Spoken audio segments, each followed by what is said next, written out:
Supreme Overlord Zulak of the Krathari Dominion paced the crystalline floor of his war chamber, 6 clawed appendages clicking nervously. The holographic displays surrounding him showed the same incomprehensible data. Another border outpost had gone silent, just like the 17 before it. Impossible, he chittered to his assembled war council. A full garrison, planetary shields, automated defense grids, all neutralized without a single distress signal. War Minister Grell, her carapace bearing the scars of 100 campaigns, stepped forward. The humans' ghost fleet has struck again, Supreme One. The chamber fell silent. Even mentioning the ghost fleet was considered an ill omen among the Krathari military castes. Myths and legends, Zulak hissed, though his primary heart chambers quickened their rhythm. The humans were contained, their system quarantined after the Terran rebellion, their fleets destroyed, their colonies burned. Grell activated a secured data crystal. The holographic display shifted to surveillance footage captured by a lone scout ship that had escaped the most recent attack. This recording is from Outpost Krell 9, at the edge of the Scutum Centaurus arm. The footage showed empty space. Then a ripple, like heat haze on a desert world. The distortion expanded, and within it, shadows took form. 7 vessels of unmistakably human design materialized where nothing had been moments before. Their hulls bore no running lights, no energy signatures, appearing as perfect black silhouettes against the starfield ships that absorbed all light and emitted none. "The ghost fleet is real," Grell said quietly, "and it has returned." Captain Sarah Chen of the ESV Revenant removed her neural interface helmet and exhaled slowly. Commanding a ghost fleet vessel required direct neural connection to the ship's quantum consciousness, an experience that left even veteran captains mentally drained. "Status report," she called to her bridge crew, all of whom were recovering from their own neural dissociations. Lieutenant Commander Isaiah Jackson, tactical officer, spoke first. "Perfect execution, Captain. The Krathari outpost has been neutralized. Their quantum communication hub has been extracted and stored in Cargo Bay 3. Casualties? None on our side," Jackson replied. "The Krathari garrison was placed in stasis as per Admiral Harper's standing orders." Chen nodded. "The Ghost Fleet didn't kill unnecessarily. That wasn't its purpose.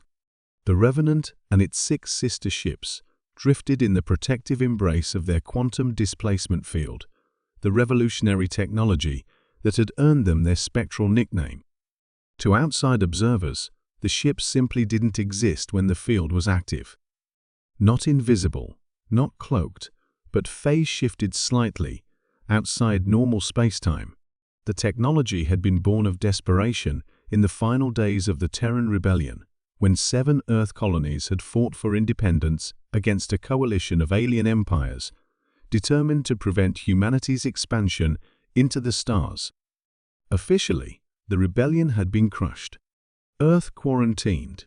Its colonial ambitions ended. Unofficially, the Ghost Fleet had escaped, carrying the seeds of humanity's future among the stars.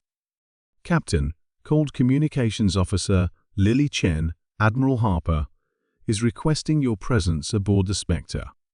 Sarah acknowledged and made her way to the teleportation bay. Quantum entanglement transportation, another technology the alien empires believed was theoretical at best, impossible at worst, had been standard on Ghost Fleet vessels for nearly 2 decades. Admiral William Harper was the last surviving commander from the original Ghost Fleet. At 73, his body was heavily augmented with biomechanical enhancements, his mind sharpened by neural implants. He stood before a circular window aboard his flagship, the Spectre, gazing at the swirling orange nebula that had concealed their hidden colony of Nova Terra for 23 years. "Captain Chen," he acknowledged as Sarah materialized in his private quarters. "The Krathari hub has been secured." "Yes, Admiral." being analyzed as we speak. Harper nodded, turning from the window. His eyes one natural, one glowing with cybernetic enhancement fixed on her. You know why we're escalating our operations after all these years of shadow games? The intelligence suggests the Crathari have discovered the location of Nova Terra, Sarah replied. We're removing their ability to communicate that information. That's part of it, Harper agreed.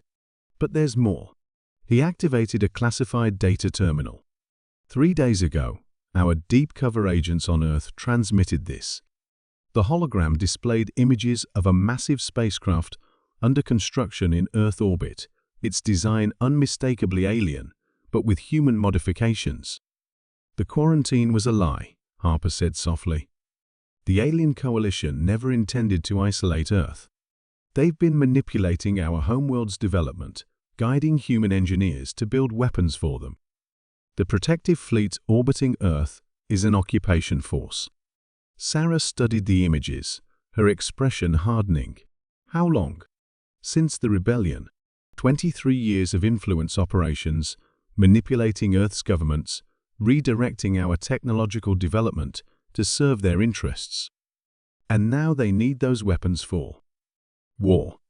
Harper's voice was grim. The coalition is fracturing.